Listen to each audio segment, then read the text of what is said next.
Pernahkah Anda ditipu? Rasul Paulus mengingatkan kepada saudara dan saya tentang penipuan pada akhir zaman.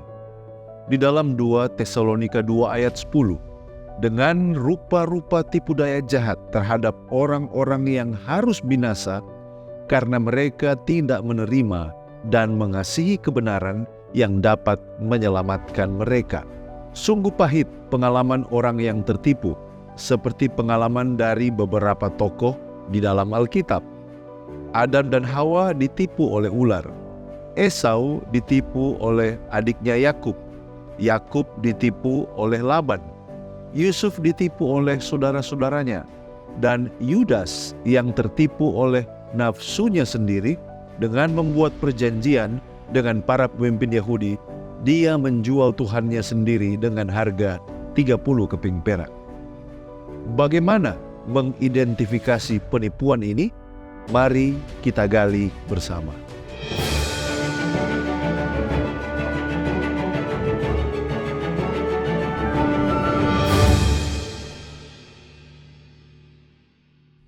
Saat ini kita akan mempelajari 4 penipuan besar yang akan menyebabkan banyak orang Kristen tidak masuk ke dalam kerajaan sorga. Yang pertama adalah kata-kata tidak berbahaya atau aman. Hal ini dapat menjadi penipuan yang berbahaya. Mari kita lihat contoh di dalam Alkitab tentang anak menantu Lot. Di dalam kisah yang dicatat di dalam Kejadian 19 ayat 14. Di sana dikatakan, keluarlah Lot lalu berbicara dengan kedua bakal menantunya yang akan kawin dengan kedua anaknya perempuan. Katanya, bangunlah, keluarlah dari tempat ini, sebab Tuhan akan memusnahkan kota ini. Tetapi Alkitab katakan, ia dipandang oleh kedua bakal menantunya itu sebagai orang yang berolok-olok saja. Yesus juga mengingatkan orang-orang yang hidup di akhir zaman untuk berhati-hati dengan penipuan ini. Di dalam Lukas 21 ayat 34, di sana dikatakan, jagalah dirimu supaya hatimu jangan syarat oleh pesta pora dan kemabukan serta kepentingan-kepentingan duniawi, dan supaya hari Tuhan jangan dengan tiba-tiba jatuh ke atas dirimu seperti suatu jerat. Lalu ayat 35, sebab ia akan menimpa semua penduduk bumi ini. Saudaraku, dalam cara yang bagaimanakah penipuan ini bisa datang kepada saya dan juga kepada orang-orang Kristen di zaman ini, di mana kita dikatakan bahwa tidak berbahaya, segala sesuatu aman, lalu kemudian kebinasaan datang menimpa kita tanpa peringatan? Penipuan yang kedua adalah kata-kata yang mengatakan masih ada waktu. Contoh yang paling jelas adalah perumpamaan Tuhan Yesus tentang seorang petani yang kaya yang menimbun hartanya. Ini dicatat di dalam Lukas 12 ayat 16-19. Kemudian ia mengatakan kepada mereka suatu perumpamaan, katanya, ada seorang kaya, tanahnya berlimpah-limpah hasilnya. Lalu ia berkata dalam hatinya, apakah yang harus aku perbuat? Sebab aku tidak mempunyai tempat di mana aku dapat menyimpan hasil tanahku. Lalu katanya, inilah yang akan aku perbuat. Aku akan merombak lumbung-lumbungku, dan aku akan mendirikan yang lebih besar, dan aku akan menyimpan di dalamnya segala gandum dan barang-barangku. Sesudah itu, aku akan berkata kepada jiwaku, jiwaku, ada padamu banyak barang, tertimbun untuk bertahun-tahun lamanya. Beristirahatlah, makanlah, minumlah, dan bersenang-senanglah. Nah saudaraku, jangan dulu saudara-saudara cepat menuding petani kaya yang bodoh ini. Seandainya kita bertanya kepada kita, maka yang ada di sini, yang mengikuti program ini, berapa banyak dari kita yang merasa pasti dengan masa depan kita, karena mungkin saya punya pekerjaan yang bagus, saya punya simpanan yang cukup untuk 10, 20, bahkan 40 tahun mendatang. Saya pikir saya punya kenalan orang-orang yang terkenal, saya memiliki koneksi, jadi tidak akan menjadi masalah, mereka pasti akan membantu. Maksud yang ingin diangkat di sini adalah banyak orang yang datang kepada Tuhan ketika mereka benar-benar di dalam masa sulit. Ketika mereka sakit, jatuh miskin, bangkrut, bahkan ada masalah dalam keluarga dan lain sebagainya. Tetapi ketika mereka merasa aman, maka mereka menjauh daripada Tuhan. Tetapi bahkan ada yang lebih parah lagi, yaitu yang mengikuti contoh dari istri Lot. Kalau kita baca kisahnya di dalam Kejadian 19 ayat 26, istri Lot yang berjalan mengikutnya menoleh ke belakang lalu menjadi tiang garam. Bisakah saudara bayangkan, dalam keadaan yang genting, di mana istri Lot menyaksikan dengan matanya sendiri kebinasaan atas kota Sodom, tetapi dia masih menyempatkan diri untuk melihat ke belakang.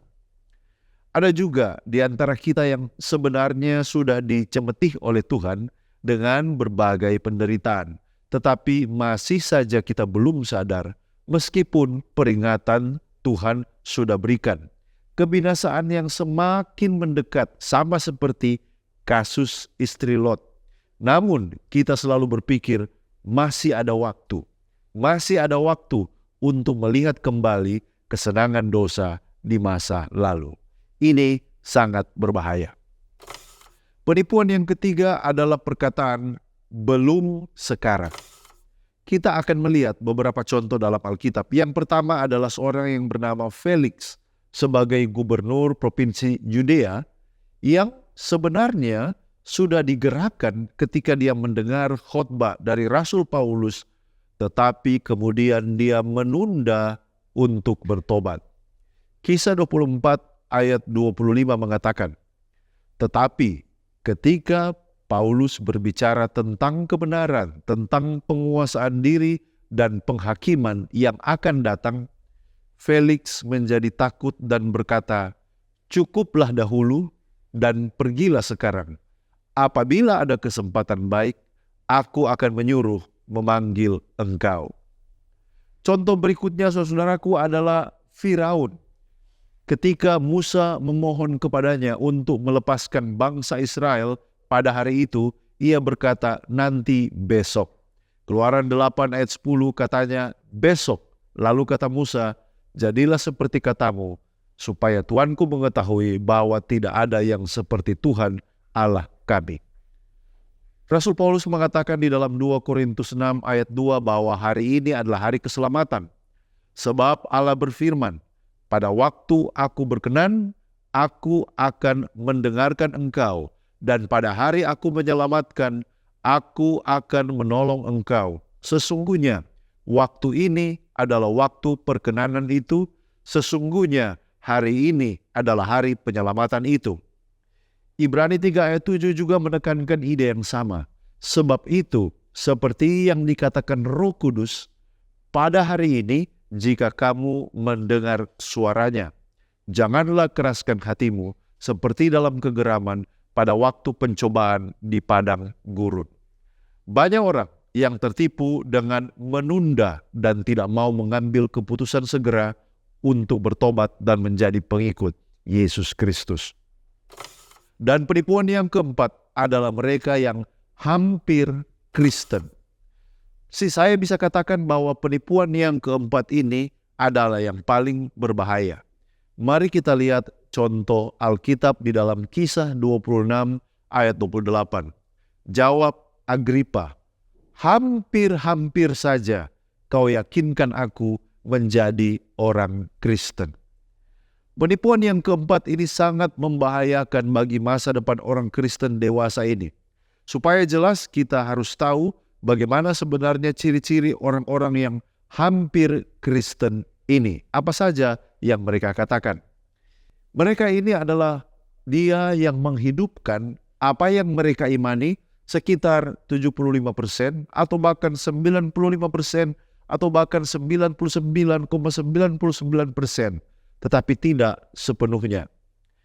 Ada banyak di antara orang Kristen, seandainya Yesus ada di sini, dia akan berkata, sama seperti kepada apa yang dia katakan kepada orang muda yang kaya raya di dalam Lukas pasal 18.